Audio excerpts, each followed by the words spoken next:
কোরবানির মূল উদ্দেশ্য হচ্ছে তাকওয়া অর্জন করা। কোরবানির মূল উদ্দেশ্য কি? সবাই বলেন। রোজার মূল উদ্দেশ্য কি? তাও তাকওয়া অর্জন।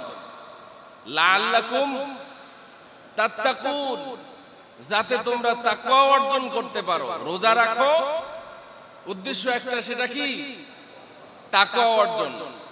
কোরবানি করো, কোরবানি একটা উদ্দেশ্য করো, সেটা কি? তাকওয়া অর্জন। মৌলিক ইবাদতের সব কয়টা পালন করার উদ্দেশ্য হচ্ছে তাকওয়া অর্জন।